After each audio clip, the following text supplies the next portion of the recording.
Fenomena kepala daerah di Jawa Barat yang aktif di media sosial menjadi sorotan publik. Dari sekadar berbagi kinerja hingga monetisasi konten, tren ini memicu perdebatan soal transparansi dan etika pejabat publik. Media sosial kini menjadi panggung utama bagi para kepala daerah untuk menampilkan aktivitas mereka.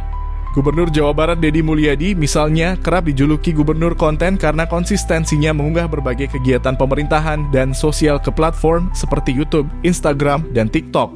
Istilah gubernur konten bahkan muncul dalam rapat Komisi I DPR RI ketika Gubernur Kalimantan Timur Rudy Masud menyapa Deddy Mulyadi dengan sebutan tersebut. Publik menyambut konten-konten tersebut dengan antusias, namun ada pula yang mempertanyakan motif di baliknya terutama terkait kemungkinan monetisasi konten oleh kepala daerah di Jabar. Belakangan, langkah Deddy Mulyadi itu pun diikuti sejumlah kepala daerah di Jawa Barat lainnya yang mulai mengoptimalkan publikasi konten-konten berisi aktivitasnya sebagai kepala daerah melalui kanal-kanal media sosial pribadinya, termasuk channel YouTube. Sebut saja Bupati Purwakarta Saiful Bahri bin Zain dan Bupati Bandung Dadang Supriyatna.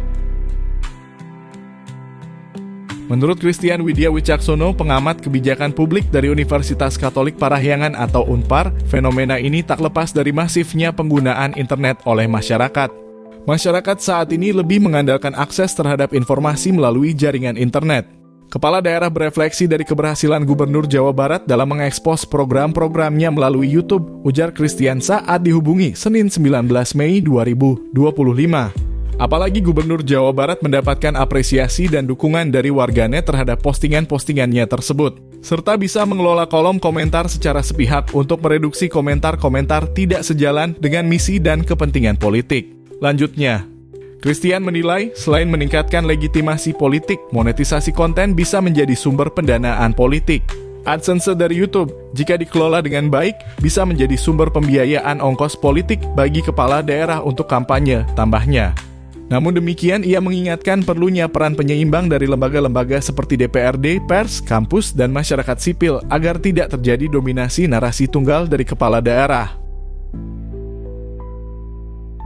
Kekhawatiran tentang potensi pelanggaran etika dalam monetisasi konten pejabat publik pun menjadi sorotan.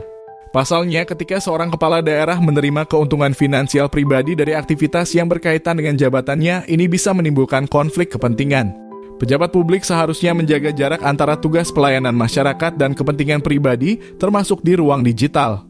Jika konten bersifat informatif dan transparan mengenai kinerja pemerintah, itu sah-sah saja.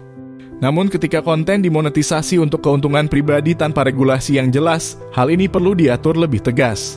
Saat ini belum ada regulasi spesifik di Indonesia yang mengatur monetisasi media sosial oleh pejabat publik. Padahal dalam Peraturan Pemerintah Nomor 53 Tahun 2010 tentang Disiplin Pegawai Negeri Sipil disebutkan bahwa PNS termasuk kepala daerah dilarang melakukan kegiatan yang mengarah pada penyalahgunaan jabatan untuk keuntungan pribadi.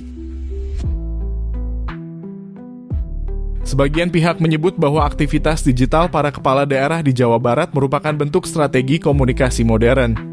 Dalam teori Strategic Political Communication oleh Mencnair tahun 2003, media digunakan politisi untuk membentuk opini publik secara terencana dan berkelanjutan.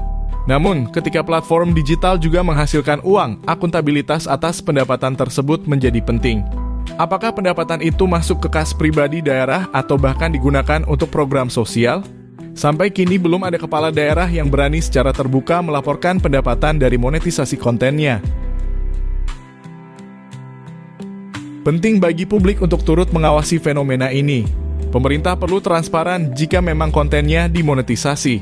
Jangan sampai publik hanya menjadi objek pencitraan tanpa tahu apakah pajak mereka juga digunakan untuk produksi konten. Dalam hal ini, audit independen atau pelaporan rutin kepada DPRD bisa menjadi solusi agar penggunaan platform digital tetap dalam koridor etika. Dengan demikian, check and balance terhadap kebijakan dan program pemerintah tetap berjalan dengan dinamis, jelas Christian.